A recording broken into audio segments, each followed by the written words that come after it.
Okay, welcome to part 2. So we've talked about authorization versus authentication, and we've done a lot of the code that we need to implement authentication itself. Authorization, we're still going to talk about, but we stored passwords in the database, talked about hashing rainbow table salts, and implemented most of signup, from routes to the migration to the controller to the view. We did not do validations. They are pretty much like any other validation. The one validation that I think is good to have on your user is a uniqueness validation on the username. If 2 people have the same username, only one of them can log in, which would be kind of a pain. Validations on passwords themselves are a little bit tricky for one big specific reason. If I bcrypt password create on an empty string, what do you think I'm going to get? Raise your hand if you think it's going to be an error. Raise your hand if you think it's going to be an empty string hash for that empty string. Yeah. Raise your hand if you think it's going to be a hash like any other string that I might pass in. What? There is an I don't know lot. There's always an I don't know option. The fact is, probably most of you don't know unless you've tried this already, which is okay. You're making guesses, but when you make guesses, it's always a good idea to validate them with actual evidence. So I'm going to hit enter, unless that was a question. Yeah.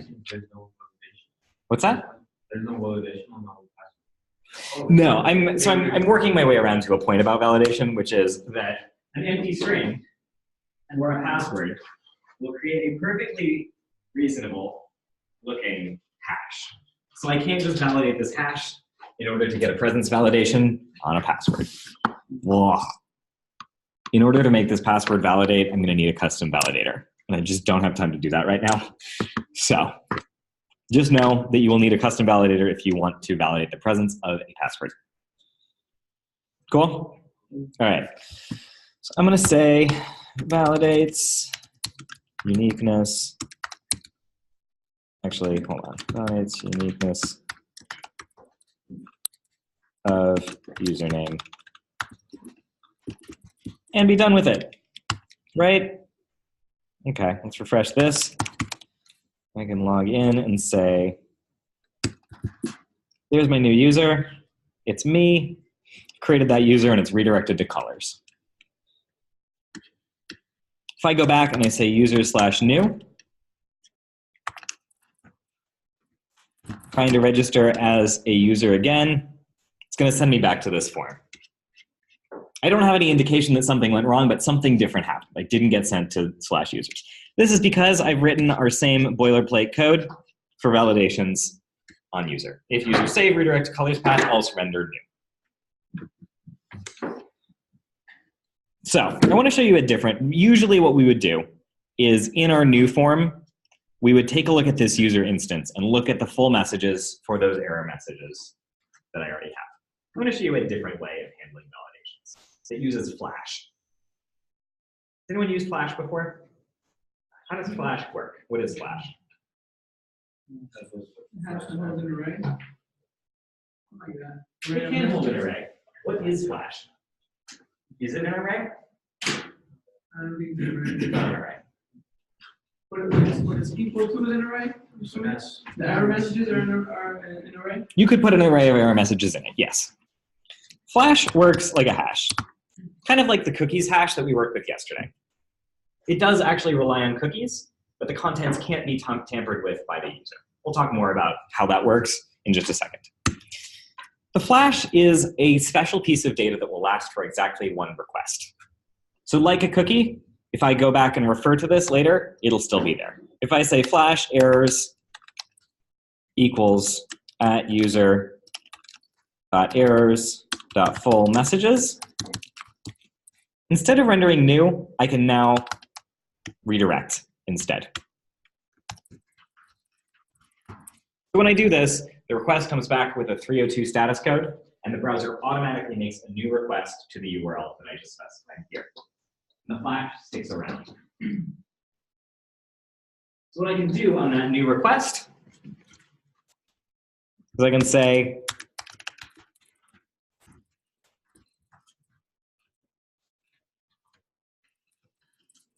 grab the errors out of flash.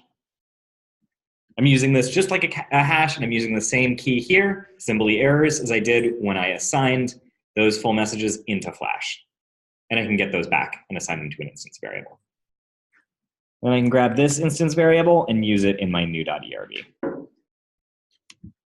Come on. All right. Errors.join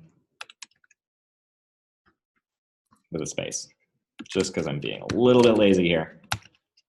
All right. This works. Username has already been taken. And the cool thing is this won't stick around. If I refresh this again, same page, I get an undefined method join for nil class because @errors is no longer a thing. The reason errors is no longer a thing is that flash errors is no longer a thing.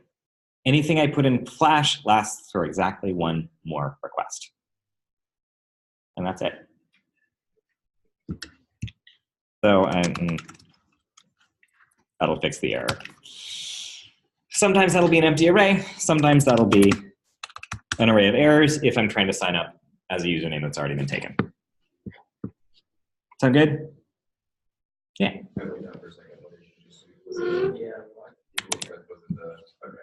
It's an empty array otherwise. Yeah. How did you get the last error? What did you do for that error? So @errors was nil. So I just told it to be flash errors if flash errors is a thing, or an empty array if it's not. If this is falsy, then it'll just be an empty array. And it can join an empty array. That's kind of a cheap workaround, but. And you did the last part for empty array because what error was it that you got? So on my new ERB, @errors was nil. So nil.join is not a thing, and it was yelling about that. Does that make sense? So, sorry, I was trying to see what you did like on this site. Like that. I think you refreshed something other request and then got an error. Oh, And I then just you fixed it. typed in an error message. Oh, Or okay. typed in my username again, Oh, okay. the same old thing. I know that there's a user in the database called Graham. Carla, did you have something? So by typing or empty array, what does Mhm. that accomplish? So if flash with a key of errors is nil, @errors will be an empty array. Or it just gives you the first thing of these two that is not nil, or that is not falsy. If flash errors is defined, if we've got it from down here, then it'll be that. Otherwise, it'll be an empty array if it's nil. @errors will be an empty array, not flash errors. And if it's an empty array, Mhm. once it loads on, once that new form Mhm. loads, it would just what would it? You tell me, if I have an empty array and I call .join on it with a space, what will it return? String of That's so exactly it would what I not got. show anything. What is showing something? It's just spaces. Sometimes. I mean, yeah, it's showing the username has already been taken, but only if flash errors is defined. Is that what you were talking about or something else? No, he's saying that if it's not defined, it will anyway return an array, but it's empty. Mhm. So we don't see Yeah. it is returning just something. Yeah, okay. So not like infuriation. No, the empty array is joined. So if you have an empty array and you call join on it, The string is an empty string. Or I guess maybe one space. If I join. Then you would have a bad time. Actually, no, you won't, because there's nothing in it. So the significance of that is just to avoid that error. Yeah, exactly. And as such, I want to move on, because we got a lot of other stuff to cover. Let's do this. I'm actually going to move this code elsewhere, because we're gonna need more errors. Remember our application controller? Got this setup voting adders thing. I'm gonna do another one of these. Def setup error, global errors.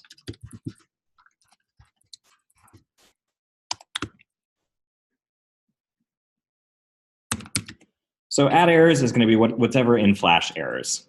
I'm going to add this before action to this statement right here. Okay, so now I should be able to rely on there sometimes being an @errors instance variable at the level of my application view. I'm going to throw some code in here. If errors, give me a UL class errors. I already wrote some CSS for this, so this should be pretty. Then we'll do errors.each do error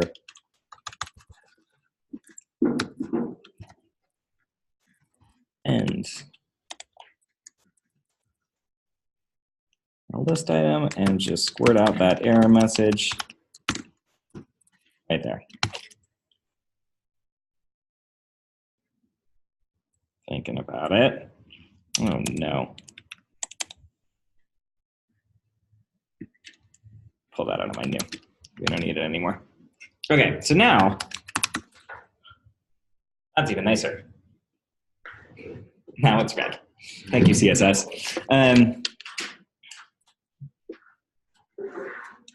Okay, I think we're ready to move on to login at this point. So RESTfully speaking, registration is the process of creating a user. Login is very similar. We've got an existing user and we want to log that user in.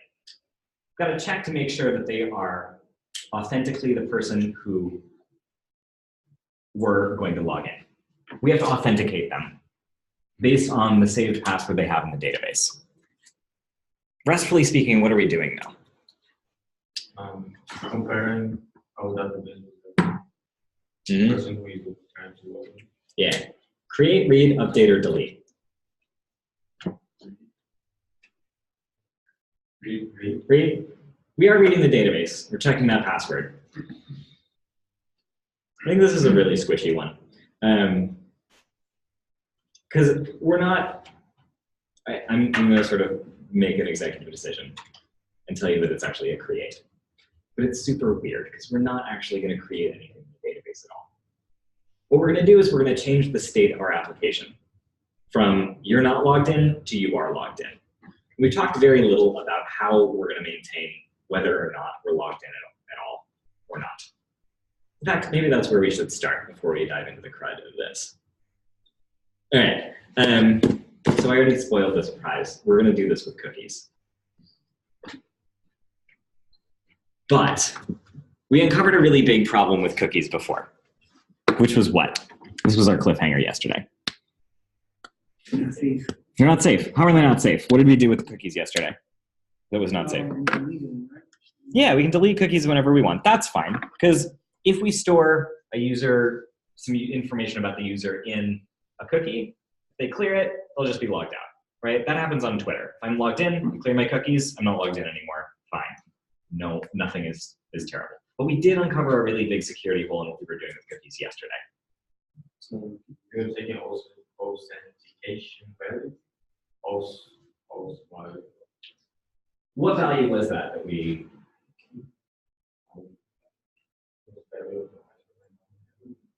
But we're going to encounter. Not the password. This was from yesterday. It was an authenticity token, right? Nope. I don't think we worked with the authenticity token yesterday, did we? You pulled a really long string that was similar to what you just made. Out of Twitter, yeah. I'm talking about the security hole we made in here. Oh, Yeah, or you could get like an real on such a cookie. Yeah. Say that again? You know, both you had. No, I want Terrence. Terrence, what were you just saying? I forgot what part of the was. Yeah, I wanted this votes remaining to be 5, right? And I changed it. How did I change it? Yeah, so I stored that vote total in a cookie. Votes 832. I can put whatever kind of value I want in here. because cookies are not secure.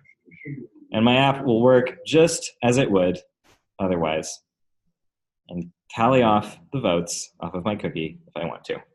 So if I want to remember who's logged in to my app, I could do something like this. If the user is successfully saved, great. Cookies user ID equals @user.id. What will this do? What will this piece of code do? Say the user. So once you're logged in. Tell me more about that. Well, so you're saying in the cookies we are asking the user ID, which is equal to our user ID. Yeah, we're setting the user ID key of this cookies hash equal to the ID of the user. Yeah. Why would we do that? What's special about this cookies hash? You can go between, it's not stateless, so you can move with you as the whole session's going on. It sort of breaks the rules of statelessness in HTTP. It doesn't really break them, but it lets us have a piece of state across different requests. That user ID in the cookie, once we set it, it'll stay. That logged in user ID here will still be the user ID later when I make a request over in my colors controller to the index, right?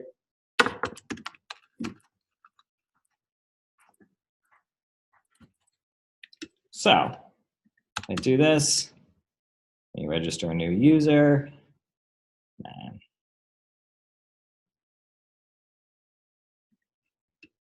Oh, because I have a buy bug in there.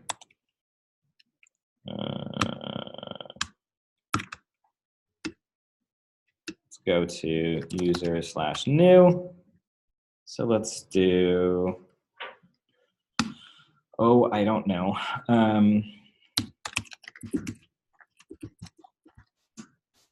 Created a new user here. We've set a cookie, and we're redirecting to the /colors path. But here, if I'm refreshing the colors path,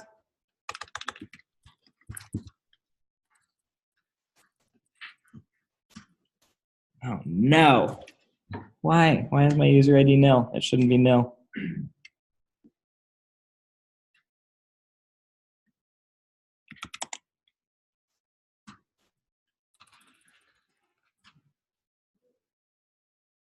Oh, because it's stringy. That's annoying.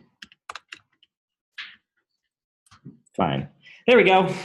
Here's my user ID. I'm still logged in as Ariana Grande here, even though it's a completely different request.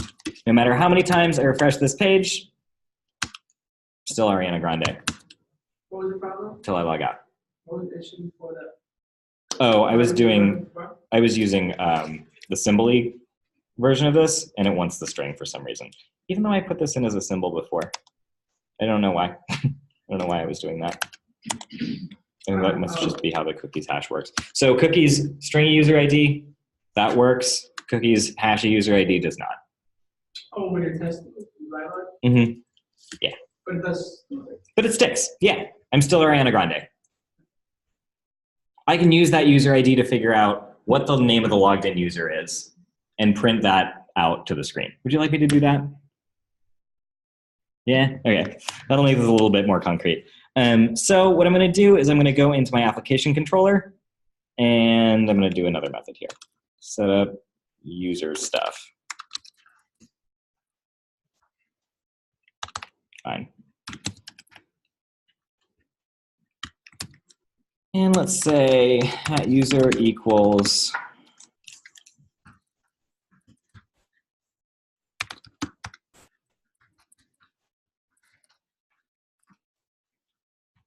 and I'm going to have to use quotes here, apparently.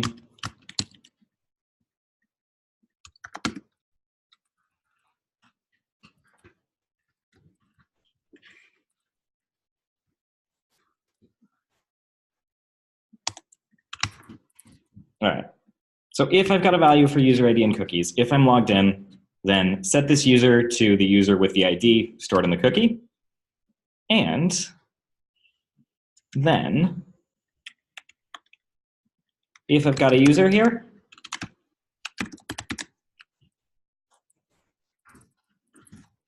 Word out the user's name. I'm good? It's the yield, before the yield. What's up? Put that before the yield. Yeah. It doesn't really matter. I can put it anywhere, but it'll be up top if I do it this way. Oh, Username. yeah.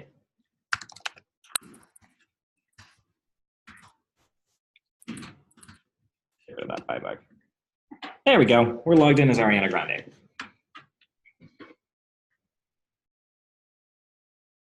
Right? Is this good? Yeah, but Does this make sense? Is it secure? I didn't understand how that happened. Okay. Talk to me about. Just go, can you go to the users controller? Mm-hmm. All right, if user.save, which means if it goes through, Mm-hmm.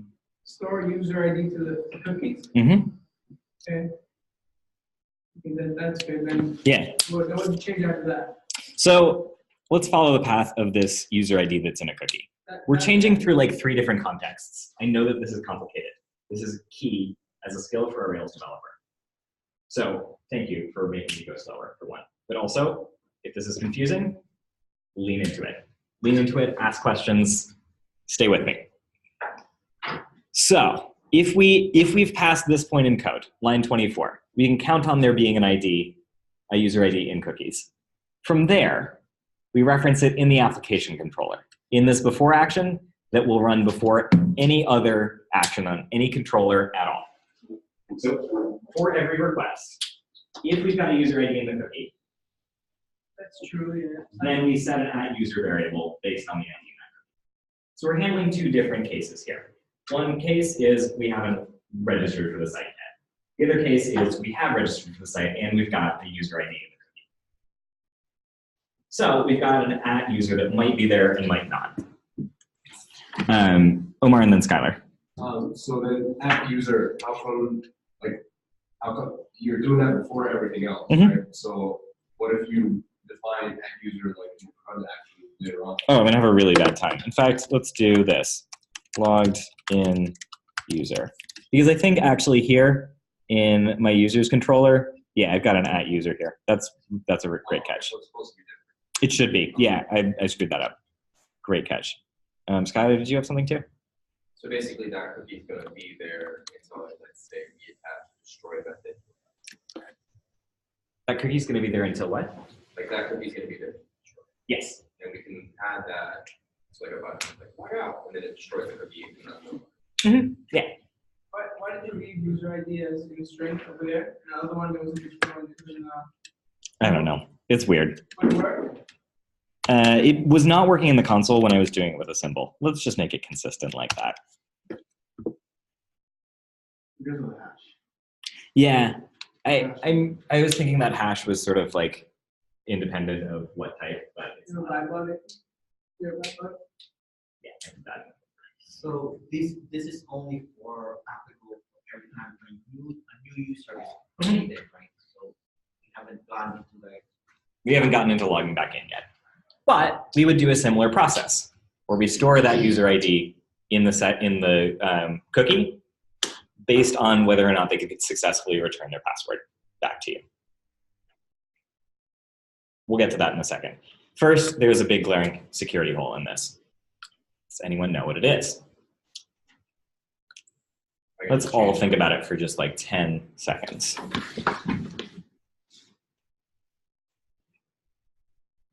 All right, raise your hand if you think you know. All right, I want to hear from Brian. He's up for grabs. Cookie is up for grabs, so what can I do? You can find a way to make cookie private. Yeah. So if let's say I'm a hacker, what can I do? You can just copy and paste that cookie here.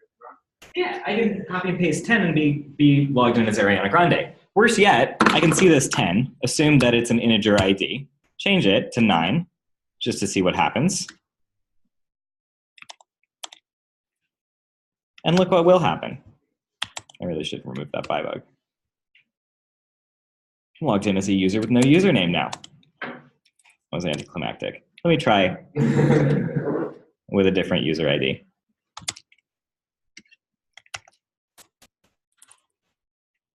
So while we're here, the user ID in my cookie is now 1. As such, I'm now logged in as Grudgeham just by changing that ID in my cookie. This is really, really bad. If Twitter worked like this, I could log in as Ariana Grande and post whatever I wanted, whenever I wanted, just by tampering with my cookies with a freely available Chrome extension that is free. This would be really, really bad. Manny and then Carla. But it's not like when we took the token, right, from Twitter, when you're already logged in. It's different. It is different. Yeah, because I was able to actually modify this to be logged in as literally anyone whose user ID I can guess. So So it's you need a far worse. password, and then they don't have to be logged in. The cookie that we used for Twitter was because you were still logged in once you stay logged in. Mhm. That's And the thing about the cookie from Twitter is no matter how I modify it, I'm never going to be logged in as Ariana Grande. If I have access to it, I can move it to another computer and still be logged in as me. That's a different thing. And that will still be true even once we plug this security hole. You should not give other people your cookies. But in this case, I can be logged in as whoever I want just by tampering with that user ID. So what's the solution? How do we fix this? Yes, encryption. Brian, do you want to add on to that? Public and private. Public and private key encryption. There's actually an even simpler example, or a simpler way to do this. We need something that's basically like a cookie, but you can't mess with the value of it. And Rails makes that really easy. Seeing nodding, which makes me happy. Skylar, you've used the session before? Seen the session labs. Seen the session labs, all right. You want to talk me through it? Is sessions radically different from cookies? How do I use sessions? I've seen the lab, I haven't done. Oh, all right, fair enough. Has anyone done the lab? Yeah, we have a relevant application controller, and those with a login user. Mm-hmm. Like that. Yeah. Essentially, it's the same damn thing. Sessions is a little bit nicer than cookies. Cookies can only store strings, and apparently its keys can only be strings, which is annoying.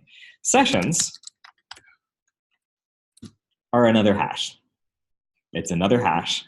But everything I put in this hash is automatically encrypted before it's sent to the user. So if I say session, bracket a user ID here, I believe it's session. Yeah, sessions is fired. All right, so let's register as a new user.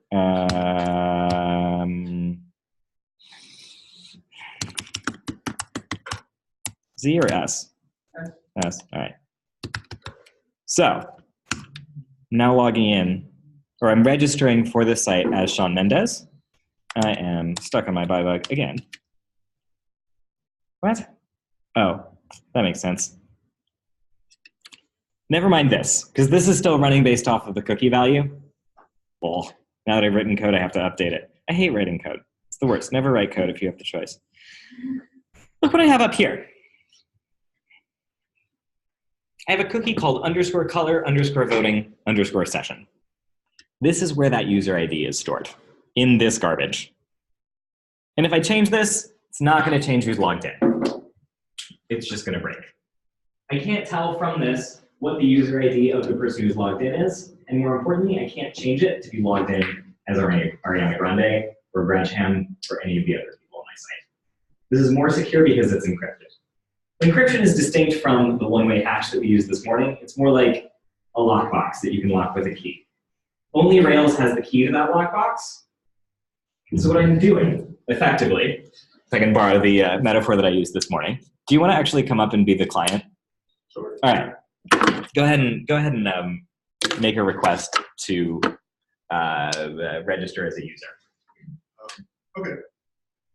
Create user register. Cool. I need a username and password. This is my form. This is my form 4. Unlocks. Thank you. No, I give you the box. Okay, so now I get box back, right? It's actually connection. So it's an empty I box. just need a username and password. Right. So I send the box back to you. What's your username and password? you're getting ahead. Slow down. Username Brian, password Kevin. Username Brian, password Kevy Webby. Great password, by the way. All right, so I'm Rails. I take the username and password. I'm going to hash that password, shove it in my database, never getting Kevy Webby back again. But to remember who you are, I'm not going to make you enter your password every time. I'm going to remember who you are, and I'm going to do it by putting your user ID in this encrypted lockbox that only I have the key to. Then I'm going to do a weird thing with it. I'm going to take the lockbox, and I'm going to give it back to you in a cookie. Here you go. Here's the invisible box. You need to give that back to me every time you make a request forever. Okay? Got it. Okay, so I can read what's in that lockbox. He can't. He can't open the lockbox without destroying the contents. I know that there's a user ID in there. And I can open it. He can't. He can delete the lockbox. He can decide not to give it back to me anymore. That's deleting your cookies. He can't read what's inside of it, and he can't tamper with it. All right, come back to the colors index. What?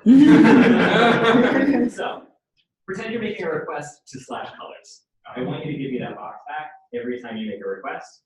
So, yeah, whenever you're ready. Hi, I'm Brian. Hi, Brian. How's box? Prove you're Brian. Thank you for the box. Hold on, let me open the box. All right, your user ID is Brian. You are authenticated. Great. That's basically how this works. Instead of putting a user ID straight up in a cookie outside of a box, I've got some assurance that I was the one who decided that was the user ID and not the user tampering with their cookies. Does that make sense? Oh, good. Thank you. Give them a big round of applause. All right, Skylar and then Carlo. Bad things will happen. So you're not just able to copy whatever garbage that's in that voting session into another. You can, yes. So if you steal Brian's box and you give it to me, you can then log in as Brian. Because it does have a valid user ID that I can decrypt. We're not going to be able to get around that. Don't give people your cookies. Keep the box safe. Okay. How do you give people your cookies? You don't. I mean, they'd have to like have access to your laptop, or you'd have to like copy this value out and give it to someone else. But nobody does that, hopefully. Brian and then Skylar again. I want to ask you for permission for your cookies, right? If you're, private and public. Is there any security measures in place that they can only access the cookies for their site and like not be shipped to that like directory or anything else? Yes, if you're giving them that box back, you only should ever give that to me. Browsers implement that. So apple.com will never see the cookie that I've given Brian. Skylar? So this isn't something we can just snip. If I'm not using HTTPS, maybe, but that's why HTTPS is This would important. just be really complicated. Yeah. Okay. All right, so let me go back to nothing. Oh, my stupid bug. Come on. All right, so here's my like state of nature not logged in status. I'm gonna go to users new. I'm gonna log in as, create that user. Coming back to the index. All I have now is my number of votes and my color voting session. No visible user ID that I can tamper with. What I need to do is fix the code in my application controller that's still looking for a user ID cookie. Didn't find that this time. I don't actually have a user ID cookie anymore because I put that user ID where? In my session. If session user ID, logged in user equals user.find session user ID. The cool thing, it's even an integer. I don't have to 2i it, although I didn't have to do that here. Sessions can take all kinds of data types, from an array to a hash to a proper integer. And now it shows me that I'm logged in as Troy Siobhan. If I try and tamper with this cookie, if I try and like get into the box by like putting in, no, really log me in as Ariana Grande. Is this gonna work?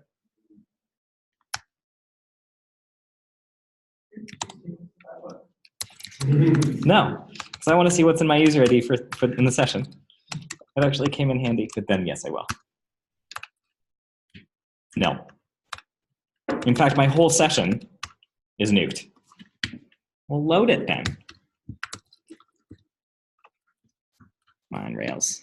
Yeah, I have no user ID anymore. I'm logged out.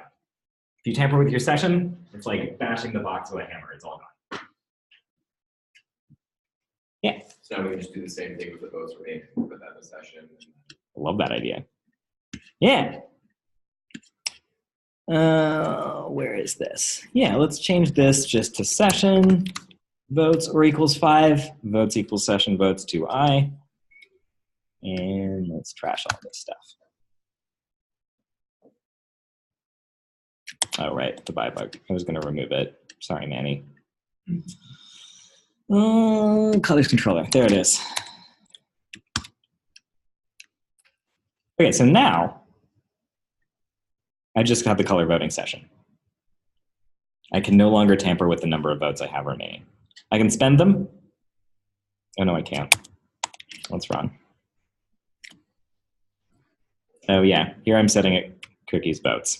I'm actually going to change this. I've kind of got like cookies code scattered all over my app, which is a bad habit. Because then if I want to change it from cookie to sessions, I'm going to have a bad time. I'm going to say use one vote and make a single responsibility method in my application controller to use one vote. And put this in here. But using the session instead.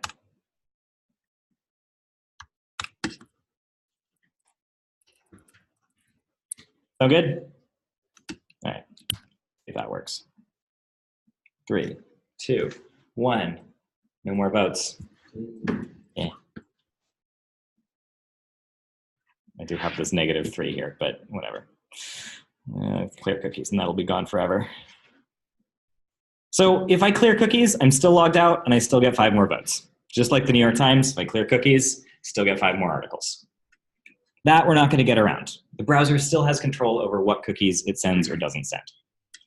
But my app is a lot more secure now. I've got a user ID in my session. Based on that user ID, I can do a lot of other things. And, yeah. But I could do something where it's like, set the sessions for voting equal to 5 only. Yeah, I could. Yeah, that'd be even better. If we have time, we'll do that. I'm suspecting we won't. But yeah, that would be a really good idea. Then you could just create another user account, ultimately. But this is security. There is no silver bullet. There's better. This is a lot better than we started out with, because we're at least not exposing other people's information to be public. Okay, so I want to do a break, but before we do the break, I want to figure out what CRUD we're going to do for login. So when we log in, we're creating something in our application. It's not in our database. I want to do a new and a create for sessions. What are we creating? Session. Yeah, we are creating a session. You're now like a session. You just leave the session when you log out. What is the session? Yeah, so if we log out, what verb are we going to use? What RESTful route? Delete. Yeah, we're going to use the verb delete, and it's going to be a destroy action for our session.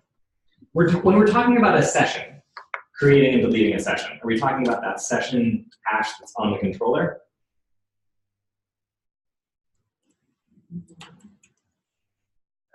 No.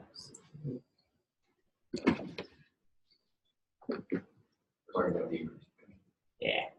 We're talking about that user ID in the encrypted cookie, which represents whether or not I am logged in. If I have a session active, that means I have that encrypted cookie.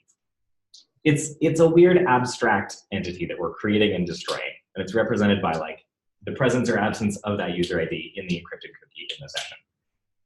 CRUD just got really hazy, but I still think this is the cruddiest way, the restfulest way of doing login and logout. If you just want to call it login and register, you can do that. That is fine. Please just use post for your forms, because it is changing the state of your application.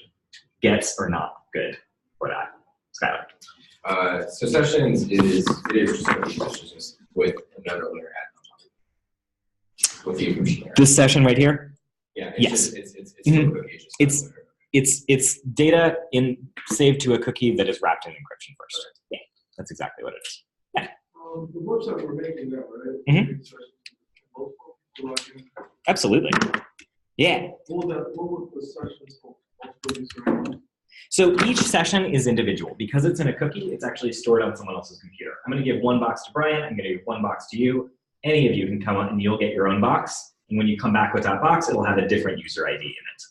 Rails automatically will give you the session that pertains to the box that you're currently in a request with.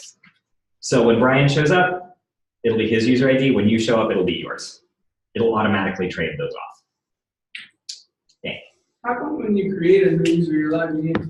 But where's the happening kind of idea? I'm not going to go to create, I'm going to login. Yeah. So currently we don't have a login, and we're going to do that after the break. But most websites, once you create an account, don't force you to then log in right after. You're just automatically logged into your brand new account. We can assume that if you just created that account, you're the same person, that you didn't sort of like keel over and someone else took over the keyword for you. I guess that could happen. But most websites will just assume, okay, we're going to log you in right away. You don't have to do that, but I think it's nice. You gonna teach us that? What, not logging in? Yeah, just comment out the session code. So yeah, at this point, we could just redirect to login. One extra step. All right, let's do a 3-minute break, and then we will do everything else. Thank you all. It's my I know. You know, you have to figure out, my schedule, have to figure out. Okay, let's burn through this. There's still a lot to do. Let's implement login, and let's do a little bit of authorization. So, I've already set up a sessions controller. It's got a new and a create. We probably won't get to log out, but we've talked about how we would do that restfully. I think you can handle it. So, for our new action, we're going to want a form to log in, which I've started, but this is actually completely incorrect. This is a form that does what?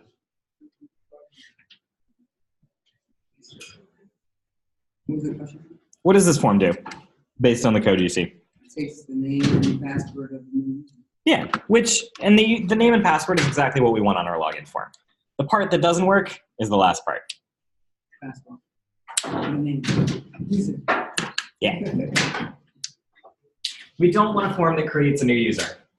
We want a form that creates a new what? Session. Yeah. So the session is this weird, squishy, abstract concept that we don't have an active record model for. It's not that we're creating that session hash on the controller.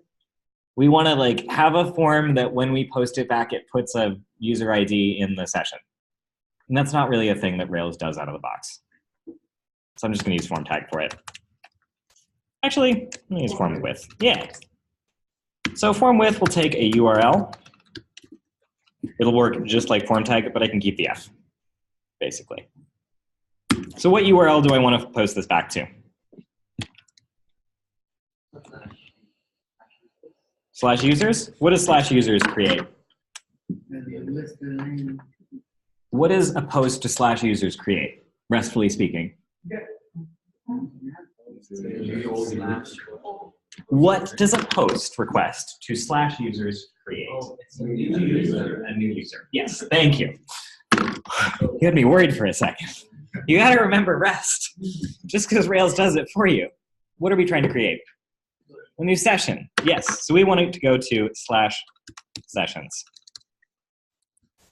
Or, probably, yeah, let me just double check my Rails routes before we commit to that.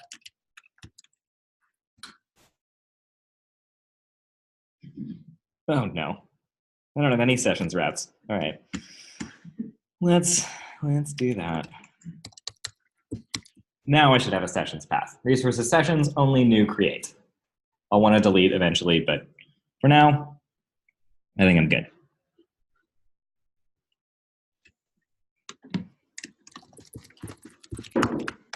All right, let's see if this will work. Sessions, new. Great. This looks okay. This save button could be a little more descriptive. That's good. Log in. Okay, any questions about this? We're about to move away from it and never look at it again. Yeah. Yeah. I remember we did password digest for the password field. Is that wrong? Probably. Sorry. I mean, you can do it that way, but I think that's not a good practice because what's going in here is not actually a password digest. Password digest is the hash password. This is a plain text password, so I want to call it password. So I remember when I'm looking at my params, when this key comes through password, I know that's actually a plain text password. Yeah, but would it not work if it was password digest? If it was, for me, it didn't work without password digest. It depends on the rest of your code. Local true is going to make it not use JavaScript to post this form back, which I find easier for debugging. With form width, I would recommend you do local true just to keep yourself sane. Because otherwise, it will have some really weird behavior when it isn't on the happy path. For returning users, readers, you can only use form width or form tag, right? So this is creating a new session. I would recommend that you use form width or form tag, yes. Because we're not actually creating an active record model here. Does that make sense? All right. But if it was a new user, it would create it, right? Like if this was the first time that person came, they wouldn't see that form right there? No? Not on the login page. So we've got two separate pages. They look very, very similar, both in code and in the HTML. This is our user's new form that creates a new user. Here, actually, this would be much better. And this is login. So this is our login. The other one's create our new user. Same form, very different purpose. In this case, we are actually creating a new instance of an active record model. In this case, we're super not.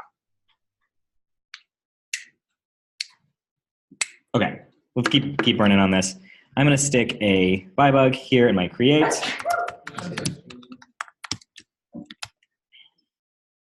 And, oh, I don't remember any of the passwords I set. So let's make a new user.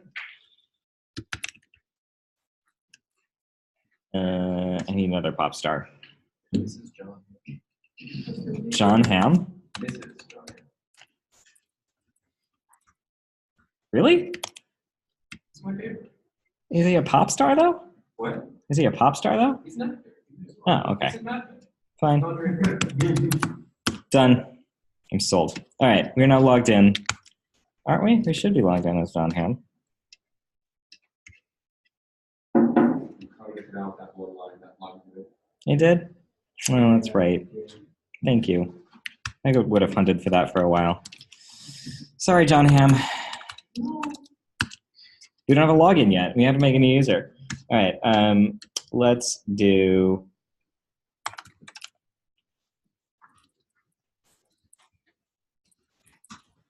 Great. We're now logged in as Jerry Hallowell, Ginger Spice, for those of you who... I mean, everyone knew that, right? No. No. Well, looks like you better come to my React Router lecture. All right. So I'm just going to clear my cookies. I'm now logged out. I'm in prime form to log in. Jerry Hallowell. I hope I spelled that right. If not, it'll be a whole other adventure. Action controller invalid authenticity token. That's interesting.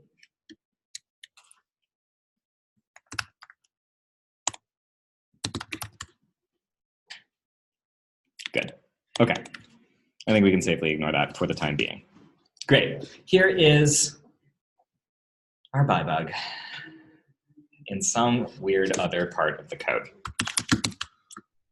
Fortunately, I've got my params, so I can keep doing this. Also, I realize that it is 2:45. It's a very sleepy time of the day. If you need to stand up to stay awake, that is okay with me. My feelings will not be hurt, but it is impossible, I know from experience, to learn while you are asleep. I wish it was. Just stand up, stand at the back of the room, do what you need to do. We'll be done in a very brief 40 minutes. Is that right? An hour and a half? Okay. So, here are my params. What do I have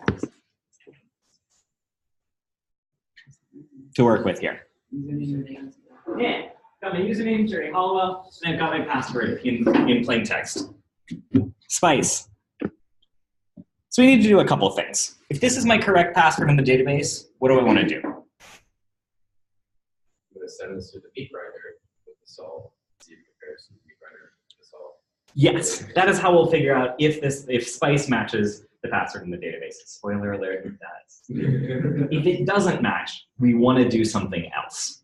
Arrow? This is a really crucial distinction. Flash arrow? Slash arrow? Flash arrow. Oh, a flash error. Yeah, I think that's a great idea. It's sort of like a validation error. We've entered a wrong value, so we can treat it like a validation error from the perspective of the user. Yeah, good thing. If we just log it. Well, we could do that. We have the power to do that as web developers, and I would urge you not to. But we're building the thing that makes that distinction. I would encourage you to test both the happy path and the unhappy path here. All right, so let's deal with the happy path first. Let's find out. Actually, we'll deal with both paths. Let's figure out whether this is the correct password for our user, Jerry Hallowell. Where do I start? I am in my create method. Yeah. The bybug may not be showing this, but that's where I'm stuck. I've got my params available to me. What am I going to do? I need to figure out if that password is the correct password for the user that I have in my database. Grant's password. Uh-huh. I would say like at password is equal to Grant's password. At password equals, hold on, go back to it. Like that? No. At password is equal to decrypt : password. Dot new.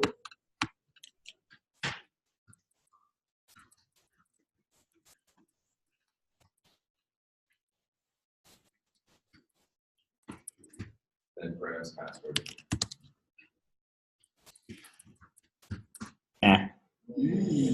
Yeah. So new and create. Create is the first time through the meat grinder. We've used that already when we created a new user. New is for what? So I would just go like decrypt password dot new. What do I want to pass into new? What is new for?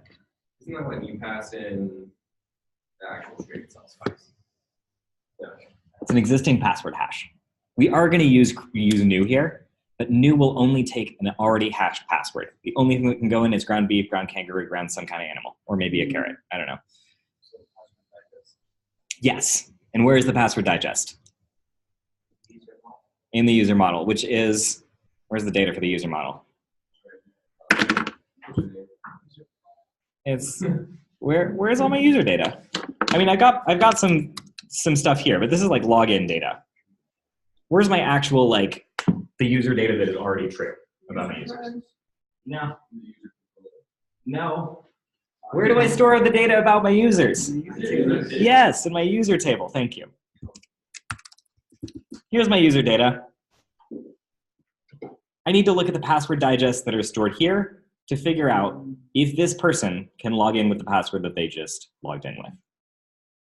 In order to do that, I have to figure out which person is trying to log in. So, what should I do now?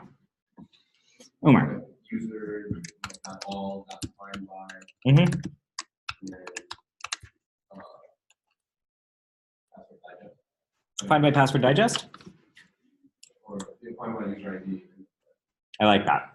Yeah, I'm going to find the user by the username that I have in params.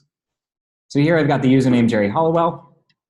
Users usually don't know their numeric IDs, but they do know their usernames. So I can say find by username params username. And boom, I've got a user by the name of Jerry Hollowell. I love this line of code so much that I'm going to put it in my controller. Right there. What if I had a user that put in the wrong username? What if Jerry put in the username Ginger? Yeah, we're going to get nil. This might happen. Someone might show up and try and type in a username that doesn't exist. I do it all the time. We're going to have to deal with that in a minute.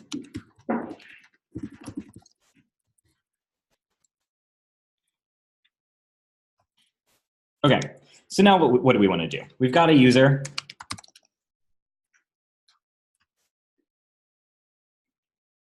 All right. want to check that password. Yeah, we want to check the password. So we've got this user model. Does not have a password. What do we have available to us? Password digest. No? Oh, it's nil. Wah, wah, wah.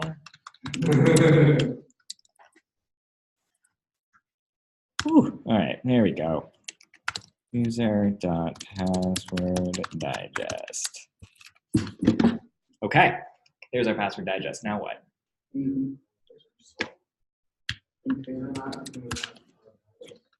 It's actually in there. So like that chunk of it is the salt, the rest of it is the hash. Decrypt just mushes it together in one string for easy storage in a database. I think it was end user password dot salt equals to no, not this one. The one which we are logging in. Mm-hmm. This is the user we're logging in. This is Jerry. So do you want to check the password digest? Yeah. Right now? Yeah, how? So I think it should be equal to Equals. end user the password dot salt.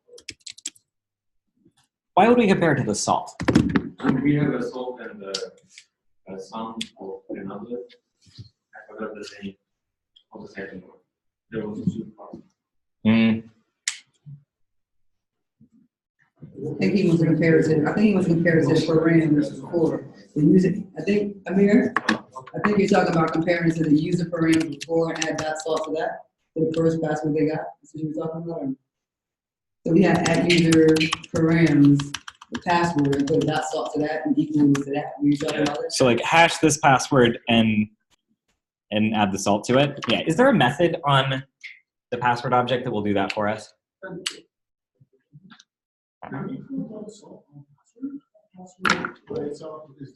So let's go down that route. Can I call salt on this password digest? No. The answer is no. The other one. Because, but I want to look at why.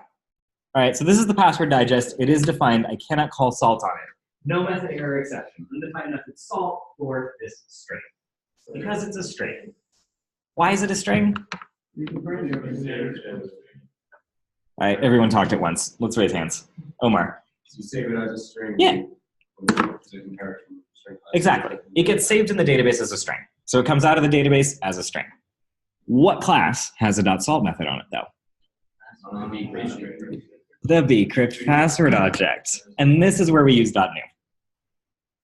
When we've got a hash that's been stored in the database as a string and we want to turn it into a bcrypt password object, that is when.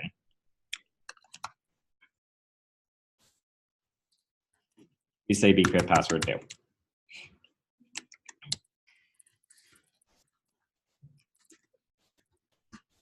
Boom. So it looks the same, but it's not. This is now a bcrypt password. And a bcrypt password has a salt.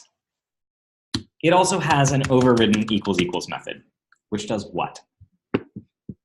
Amir, I'm looking at you. Yeah. You were just explaining it, actually, but you don't have to answer this if you don't want to. It checks it whether it's equal. Yeah. So if I use spice here with the equals equals method, I'm actually calling dot equals equals, passing the spice parameter. It takes that spice, passes it through the meat grinder with the salt from the user password digest, and compares those two strings to see if they're equal. And it will return either true or false, depending on whether you put your password in correctly or not. Note, this would not work if I just do user.password digest equals equals spice, because those two strings are not equal. Is it because Oh, that's a really rude word. Yeah. is it because the end user is another user right now? I mean, when we are comparing end user password digest in our bcrypt password, by this I mean we should check equality not only of the password but also the ID. Yes. And we did that in the previous step when we actually fetched back this @user. We found that user by the username.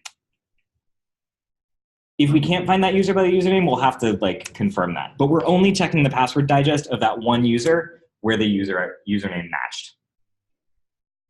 Does that make sense? Yeah. Okay, Scott. So this is the way our original thought process. You go in, Mhm. grab user params, the params password, pass that in with decrypt, compare it to the last time. That would work because it's not using the same software. Like if I just Yeah. Good. If I just did decrypt password.create with params password, Yeah. it wouldn't work. No, it wouldn't. Because So- it's the same software. Yeah. I'm creating a new password. This one over here has a new salt, so they're not equal. Yeah. Okay. Carla. I'm getting the feeling that we're gonna need them. Oh, we will. I'm so glad you said that. Actually, I'm going to refactor to that, but yeah, we sure will. All right, so bcrypt password new, user password digest equals spice. This is almost what we want. Yeah. So I guess that first password that was saved as a string because of how? I thought that when we do the bcrypt password and we encrypt it, we save it that way.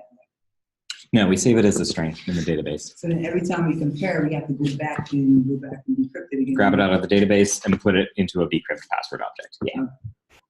Yeah, so that's what this piece of the code is doing. We're saying, all right, grab the password digest off the user, make it a bcrypt password object, then compare to whatever we put in params.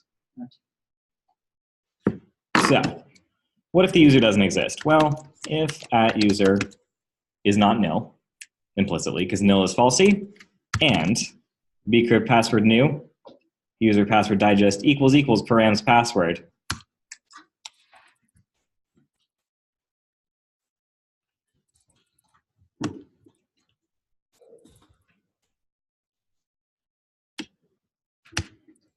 All right.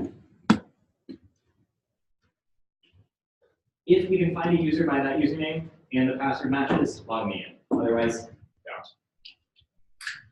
We've got the cornerstone of our login done. Does it make sense? What I understand is that when you're doing the auth check, Mm-hmm. it's essentially pushing in two strings, seeing if they both output the same thing. I feel like it's happening at the same time. It's basically saying, do they hold equal? Is that a proper way of viewing it, or is it slightly different? I wouldn't say hold equal weight.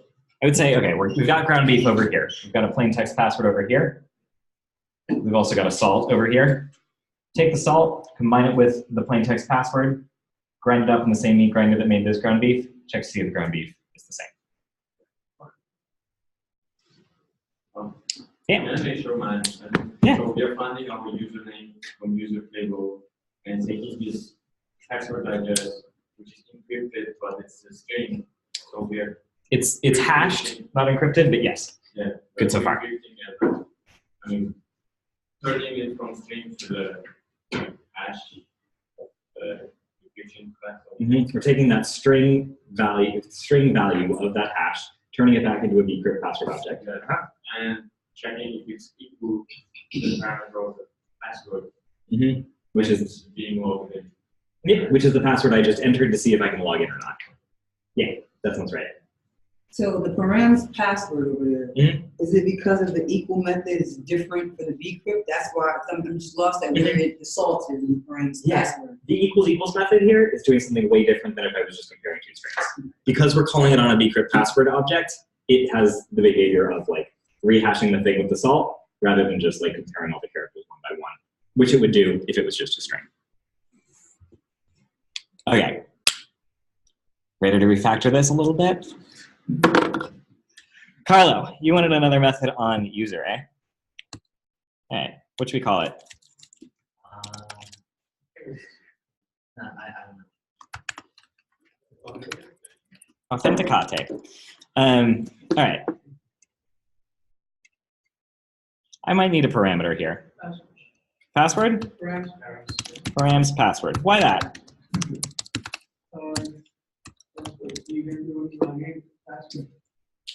Yeah.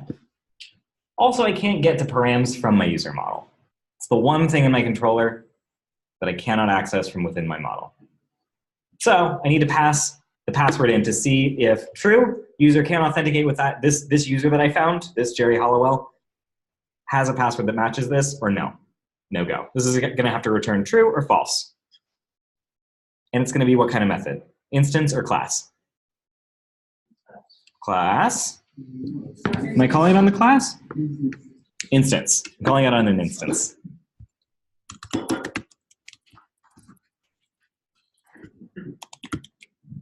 All right, I just pasted that for my controller. Decrypt : password new at user.passworddigest equals params password. Parts of this are not going to work. Params password is no longer a thing. Can't get to params from inside my user model. What do I need? Yeah, need to use the argument that I passed in here. This is the plain text password that I'm passing in from my sessions controller right there. It'll be equal to params password, but it's got a new name now that I'm here inside of this method. Also, at user.passworddigest is not a thing. At user is not a thing in this context. What password digest do I want to look at? Self. My own password digest. Does my own password digest equal to the hashed version of the password we're passing in? If yes, true. If no, false. This is beautiful code, if I do say so myself. And that is how you log in. Except for the part where we actually log you in or don't. How do we log in? We've determined now that we should log this person in. How do we actually do it?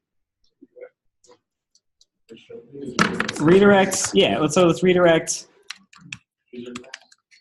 to colors path or whatever else. But before that, we need to actually log the user in. Merely redirecting is not going to be enough. Sad to say. Omar. So it's where you set like the cookie like through the session. Yeah, I got to set the cookies through the user. Yeah, this code right here, session user ID equals at user.id. That logs you in. That was what we did in our users controller when we registered. I like it so much that I'm going to make a single responsibility method for it. And I'm going to make it bangy. So in my application controller, I'm going to have a method called login. It's going to take a user, grab the ID off of that user, and set the session user ID based on that user. We cool with that? All right. Yeah. What's the bang? Bang denotes a destructive method that like does something. I don't know if it's like the best usage here, but I'm making a choice. So this is like a thing. It doesn't actually change the behavior of the method at all. It's just a warning to other people that like, hey, this will actually change something if you call it, which it does. So I've got an at user here. Log it in, redirect to colors path. Want to test it?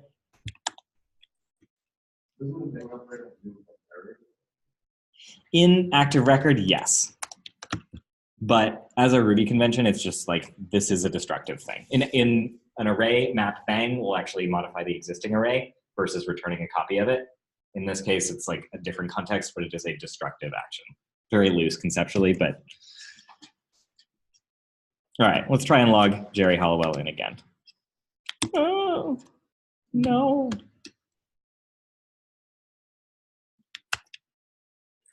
Okay, Jerry.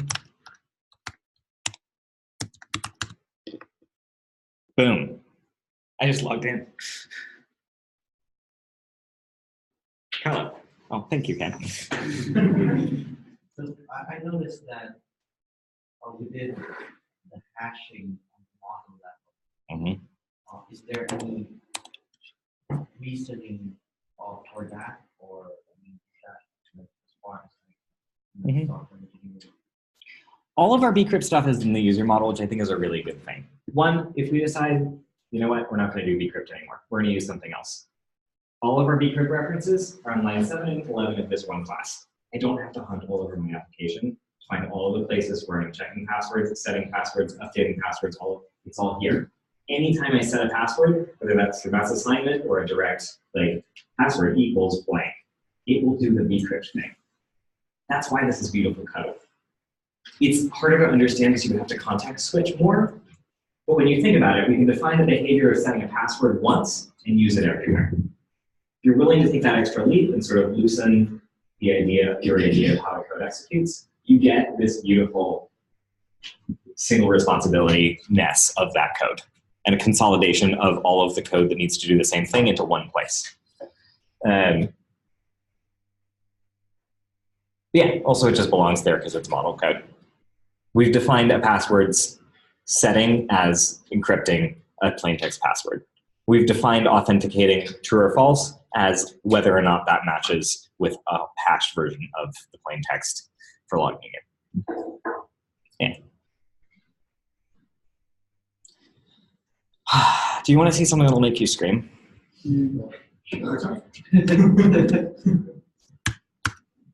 I didn't have to write those lines of code. I wanted you to see them because it's really important to understand how this works. Authentication is one of the most complex topics that we cover in Mod 2. It's one of the most complex topics at all in software engineering. I think it's important that you know how the guts work. You're not just driving a car, you're a car mechanic, and you need to know how this works. You need to know how to use these two methods, even if you don't have to write them yourself. What I'm going to show you is how to not have to write them yourself.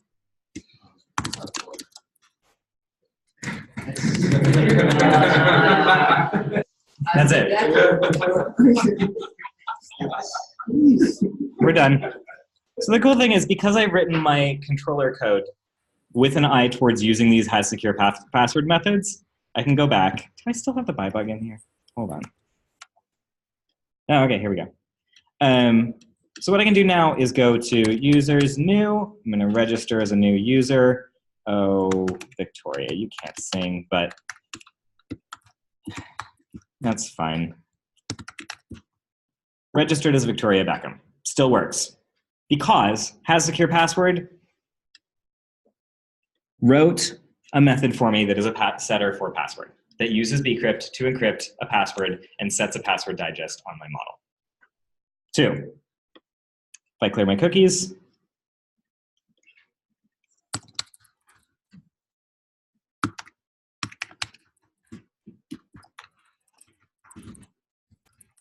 I can log in as Victoria Beckham because I have an authenticate method because I called has secure password inside of my user model. Just like adder reader and adder writer, this macro does this for me, just on my user. I still need all of the code in my controllers, all of this validation stuff, all of this login bang stuff, all of my sessions if user and user authenticate code. All of that needs to be correct to work correctly in the login here. But I can get out of jail free on the 2 methods inside of my user model itself with has secure password. If you've not seen them written out, I don't think you truly understand what has secure password is doing, which is why we've done this for hours. But this is how you use them, and you don't have to write them yourself if you don't want to. Brian. Is it still using bcrypt? Yeah, it is. Let's take a look at user.last. There's Victoria Beckham. There's her password digest. It's just the same as the ones that are created with bcrypt. I think has secure password is actually a part of the bcrypt gem. Yeah, which is why that worked. Well, Anamir. Did you still need all the methods you wrote in the application controller class as Oh well? yeah. Okay. All this login stuff and the this setup user stuff. Yeah, that's just the sort of application level code that supports the user staying logged in across multiple requests. The stuff that you get for free with how secure password is just the stuff that has to do with the user, the hashing and the unhashing of the password. So with the has secure password just the methods, right? Mm-hmm. Yeah. Yeah, we're calling has secure password inside of the user class, just like it's an adder reader pumpkins. That's a method too. We just make it look fancy with spaces, because why not? Yeah. So how does has secure password know what to hash? So has secure password itself doesn't get called but once. When I define my user model, has secure password runs, and it has some code in it that says, okay, define a method on the model that you're currently in that is called PASSWORD equals. It takes one parameter and does this. You can actually write code that will create methods for you. You can like call a method on a class to create a method on that class.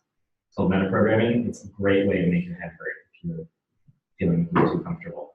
But it does the same thing with authenticate. This will actually create methods for you. Same way that a reader will create a reader and a writer for you, this will do it with a specific image. So if we name the field password digest to something else, would it still recognize that?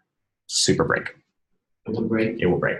It needs to be password digest. I actually don't even like password digest. I would do password hash. So we're talking about it as a hash. I don't know why they call it password digest, but they did. So, Skylar. So now that we've got this whole session, I do think going for us. Oh, yeah.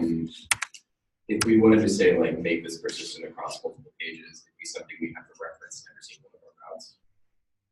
Yeah. Or like in our views. Yeah. Potentially. Yeah. If we want to figure out if you're logged in or not, well, that's the thing we're going to do next. We've got literally 10 minutes. No, we've got 10 minutes. Okay, good. So I've set up some stubby little routes here in my votes controller. And what I want to do is I want to only show you the index if you're logged in. So you have to be logged in to see all of these votes, and you have to be the author of this vote in order to delete this vote. All right, so votes, index, go. Think we're missing? Yep, missing a controller for that thing, not a controller, new folder, votes. Does someone else want to narrate this? I'm really out of words today. As much as this is the hardest concept to grok as a student, it's also the hardest to teach as a teacher. Index.erb. All right. What do I want here?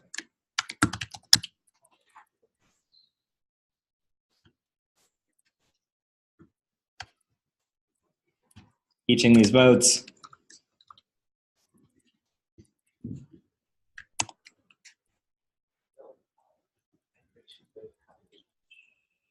Oh yeah, that's gonna be bad. All right. What? Oh, sure. Oh no, I did nested routes. Oh, why did I do that? I hate nested routes. All right, we're just gonna be really inconsistent here. Are you ready?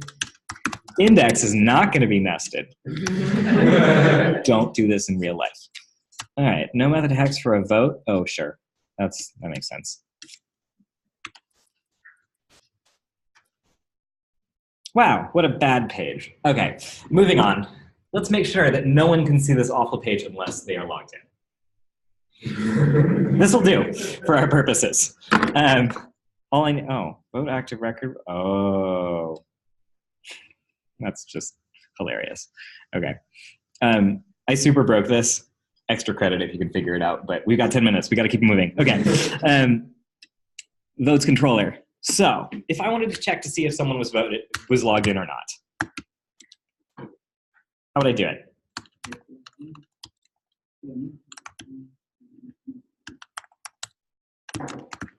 If logged in, else something else. I like it.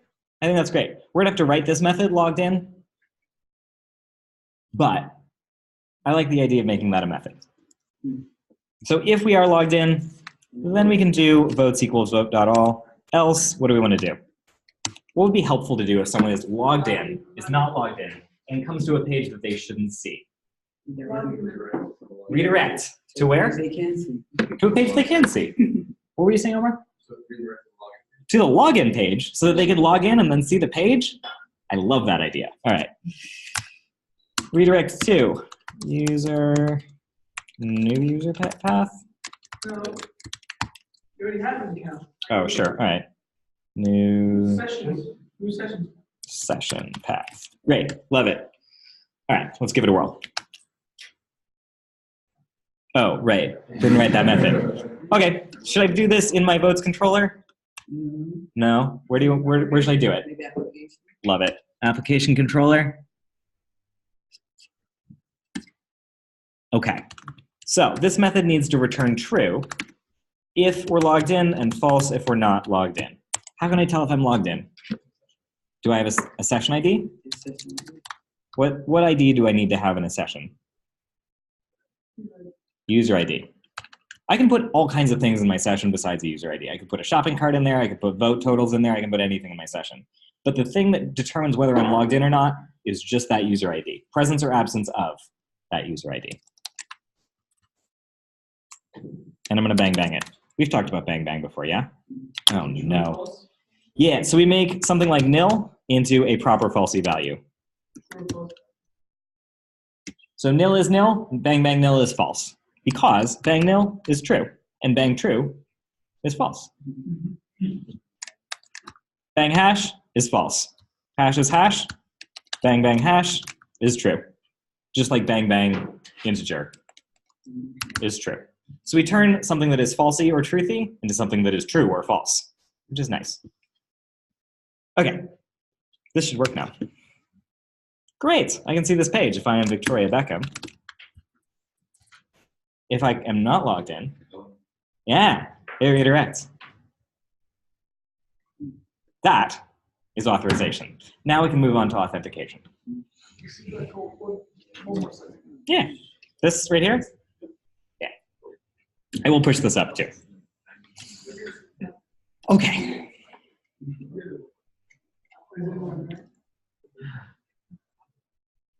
So I can also make this a before action. If not logged in, redirect to new session path. Why do you just use unless? Good.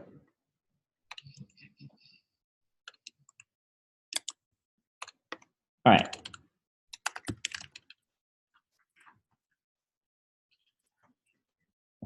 Authenticate. I don't know if I can use a bang with a before action, so I'm just going to play it safe. All right, so unless logged in, redirect to new session path. In fact, I can do this. Redirect to new session path unless logged in, because Ruby will let me. Whew. All right. And what I can do here, I can say before action index, I can authenticate. No, I'm doing it wrong. For action authenticate only index. And now this will work exactly the same way. Before we show you the index, unless you're logged in, we will redirect to the new session path. I will prove it. Show up to the votes, I get redirected. Show up to the votes, I don't get redirected because I'm logged in. This makes this extensible. This authenticate method is true for all pages we want to authenticate. In fact, I could put this in my application controller and just have the before actions determine which methods I want to authenticate before. Are we cool with that? Okay.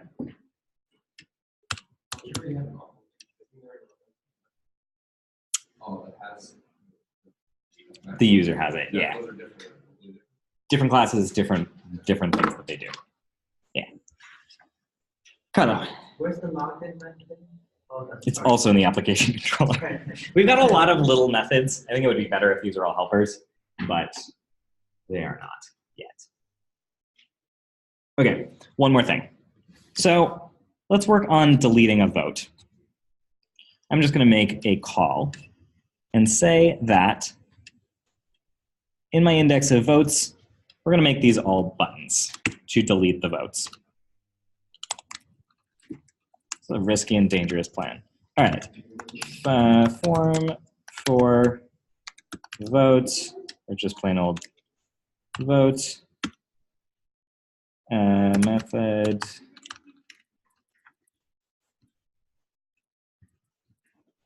delete.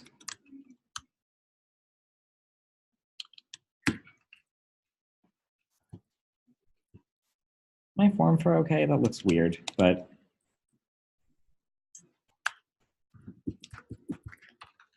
I remember going for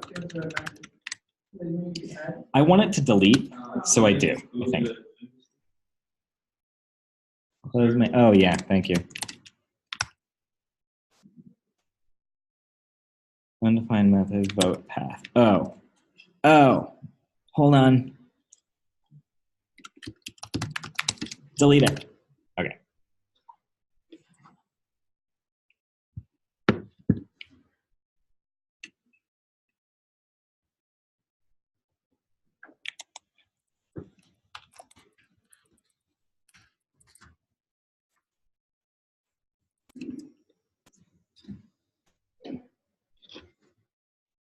Show me my routes. Okay. Post, get, where's my, oh, destroy. I do that every time. There we go. Okay, my buttons are a little bit terrible on this because I've automatically put a bunch of padding on it in my CSS. Fine. But I now have a button for each of these votes such that if I click it, it should delete. And I can tell that because I've got my underscore method here that deletes, and it's going to the /vote/4 URL. But this is a bit dangerous. I don't want to be able to delete anyone's votes. I want to only be able to delete my votes. Yeah, I think that's one step. Right, we got to check if we're logged in. But if we're logged in as Victoria Beckham, we should not be able to delete the votes of any of the other Spice Girls or other pop stars that are on this site. In fact, we already have a check on my index that means that I can't see this if I'm not logged in. Right, it'll redirect me to log in. But I'm seeing buttons for all of these votes. What do I do? I like that idea. We could check on the user's votes and see if those users' votes belong to the particular user who we're logged in as. So how do we figure out what user we're logged in as?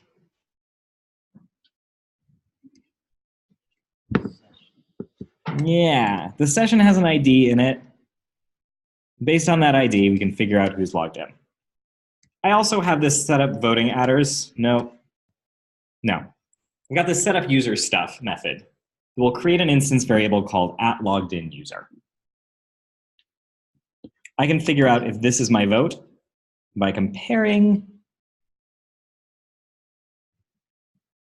the vote's user to me.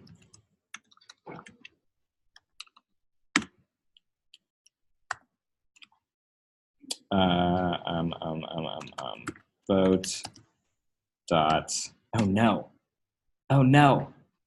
I can't, because votes don't have a user. All right, it's 3:30. I want to cut this off because I think we're at the point of diminishing returns here. Let's pick this up and do a little teeny mini lecture tomorrow. I think this is an important concept, and I don't want to sort of like shaft it at the end of this lecture. Plus, I think we need to get out of this room. Think about questions you might have about this. Think about the distinction between authentication and authorization. And we'll pick the rest of this up tomorrow.